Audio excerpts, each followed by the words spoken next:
Do you know what's really good after a really long day at work? To go home, crack open a jar of food, heat it up, and be done with dinner. That's beef stew. Can we do that tonight? We could do that tonight. Welcome back to our ForJars kitchen. And so with Lisa, we're gonna be making Beef stew. Woo! You told me to get gloves. Because you don't like touching onions. No, I don't. Okay, so wear the gloves. But we're gonna start with the meat, okay? Because we are doing a raw packed beef stew, and raw packed beef stew is the easiest way to go. You've got your beef, you've got your vegetables, which are onions, carrots, celery, and potatoes, and we're going to layer them in this jar. But you need a little flavor too, right? Yes. So we're not gonna be using a beef broth, we're not gonna be using anything like that, but we are going to let it create its own broth while it's canning by adding a little seasoning to the bowl. We're gonna do that. Okay, so I have my seasoning. We've got our seasonings, which is thyme, salt, and pepper. These are things that you can measure with your heart, okay? If you like a lot of thyme, add more. If you don't like salt, don't add salt. Measure with your heart. It's very important. So we're gonna add that into the raw packed beef. Yeah, you're just mixing it all around so every piece gets a little bit. Since this is all going into the same jars, I'm not gonna worry about cross-contamination. You're gonna touch all of it. You don't like touching onions. Layer our jars and fill our jars. Yeah. And the way that we're gonna do that is with Our ForJars funnel. the best funnels ever, yes. Quick question. Is there a particular order to layer it? Does it matter what goes first? Theoretically, no. Visually, yes. All right. Okay, some people eat with their eyes, I get it.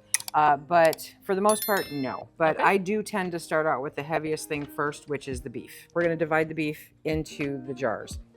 So we're gonna use the funnel just because it tends to make things a little neater. Yes. You know, you're not sliming the side of the jar, it's no fun. So you're gonna divide that into the jars. All right. Now the great thing about dishes like this is that if you want to go lighter on the meat due to economics or preference or whatever the case, you can. That doesn't make a difference. Everything else will remain the same as far as processing time. So do the onions, but remember we don't have to use everything that's here. So layer it in there the way that you think you would prefer to have it. Next you're gonna put in some celery, and next you're gonna do some of these. But remember we've got potatoes coming up. So you wanna, sometimes you just need to take that jar and shake it down and help it settle. And now is the potatoes. And you do want to take that up to 1 inch headspace figure. We may take some out after we add the liquid. Does any of the food get smaller as we add the liquid? Not necessarily, because we're adding the liquid to it, because we have to debubble. Yeah. Oh yes, I mean quite possibly, yes. It's gonna depend. And if anything, if it does go down, you just grab a potato chunk and bring it back up again, you know. Okay, so we got our boiling water. Right. Just pour it in 1 inch headspace. Right, where's 1 inch? Right there. Right here. Yep. Yep. It's that bottom ring, or you can use the amazing and fabulous funnel. Yes. Okay, so while I heat up more water, what you can do is you can debubble. Debubble? Yep.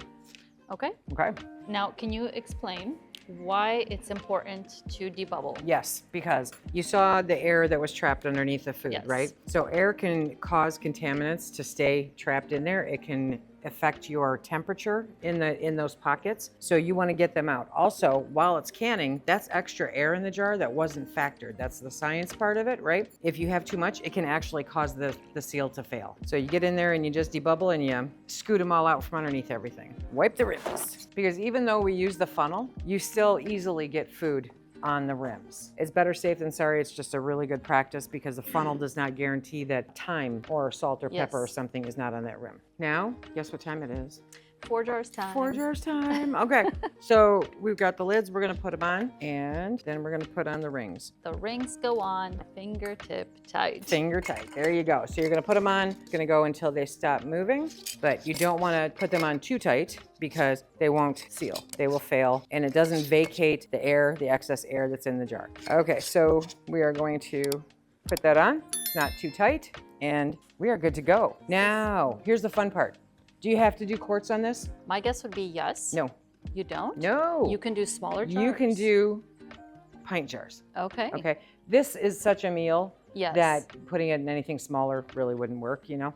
But you can do this in pints or you can do this in quarts, which is nice if you're a single person, and you just want a quick, easy meal, Yes. pint, right? If you're, a couple of people, then this is great. If you're a hearty guy or a hearty gal, then this is great. Or you just Or open a you few. have kids that don't like the same things, and you can do multiple. And there you go. Yes. Okay. So you can do this in pints or quarts. Yep. We are doing it in quarts. If you do it in pints, then you're canning it for 75 minutes at the pressure for your altitude. If you're doing it for quarts, then you're doing it at 90 minutes for the same pressure for your altitude. Do you know what your pressure is here? Florida, we are at sea level. Yes. So ours is 10 pounds.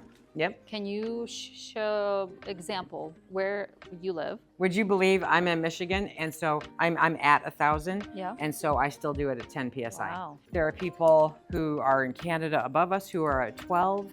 There are people in New York who are at 11. Yeah. People in Colorado and Utah, they're at 15 pounds of pressure. Yeah.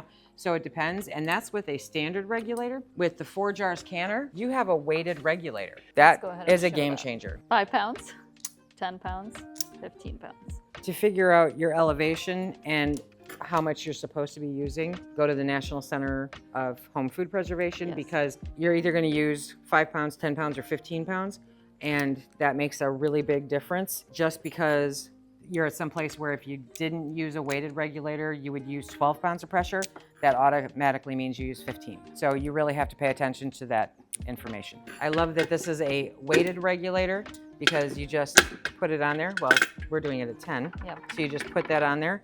And then this is kind of a backup, but now because of the weighted regulator, you don't have to have this tested every year to make sure it's accurate. See, we got a lot of questions about that. Where do I get it tested? How do I get it tested? So that is our number one thing. Yep.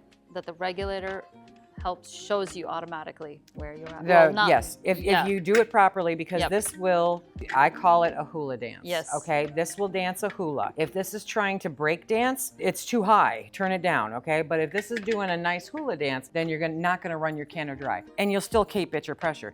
If you run it too high, you have the potential of burning out all of the water during the canning process, and then you have a doorstop, not a canner. What happens to the jars if it's... They're no good. If you run it dry, it's no good. Because that's creating steam, and steam is an integral part of canning this properly. Okay, so we have a jar of cold raw packed food, Yes. right? We did put warm water in here, but it's not hot. In the canner, we want to make sure that the water is not super hot or super cold. We want that nice medium, which is what we have. And so now we're just gonna load these up. You never want the jars to sit on the bottom of the canner. You always need the rack there to protect the jars. Before you put anything else in there, add 3 inches of water. All right, pressure canner whisperer. How do we get the lid on? You put it on there carefully. There's really only one way to put it on, okay? So you're gonna find that spot, and because of these, that makes a huge difference, right? The handles, it's got a safety thing on there. So you're gonna line it up, push it down. You're gonna turn it until it doesn't turn anymore. You're good. Let's turn the heat on. All right. So when do we put the regulator on? Ooh, you don't put it on right away. You put that down, you sit there, love it, say hi, okay? But you're going to let this come up to temperature. It doesn't matter what the temperature of the water is. You wanna make sure that you vent a steady stream of steam for 10 minutes. So when that starts pushing steam out that vent, okay, and it's a good steady stream of steam, then you set your timer for 10 minutes. Okay. It's very important to vacate the excess steam out of the canner, because otherwise it doesn't build to the pressure that you think it does, right? Okay. If you can't see it, because some people like me have windows behind our canner and you don't always see it. So you can take a lid, so you can take an old lid and hold it and you'll see the steam coming up. Keep your fingers out of there. It's hot. It's steam. Once that does a steady stream of steam for 10 minutes, we'll put the regulator on at 10 pounds, 1 ring. When that starts to dance, then you'll set your timer. How long are we gonna do this? We're one doing for? quarts for 90 minutes. If you're doing pints, you do it for 75. So we'll see you when that comes out of the canner. You always, when you lift it off the pressure canner, it's important to lift it away, because this has very, very hot steam. You can scald yourself. So you don't want a homemade facial? Not that way, no. So if you're gonna do that, let it sit just cracked for a minute, because it's cooler in here than it is in there. Yeah. And so you can cause your jars to siphon with that temperature fluctuation, okay? We're looking good. Look at that. And we have fast food, easy food, good food, real food, And a delicious food. delicious food. It is so good. Thank you so much, Leisa, for joining us. Thank you for inviting us. It was fantastic. It's so much fun. Who doesn't love coming to Florida in February? Hello, yeah. But to be able to come to Florida in February and can, I'm a happy person. This is fantastic. So you guys know I love ForJars. I love their products. I love the company. Definitely check them out.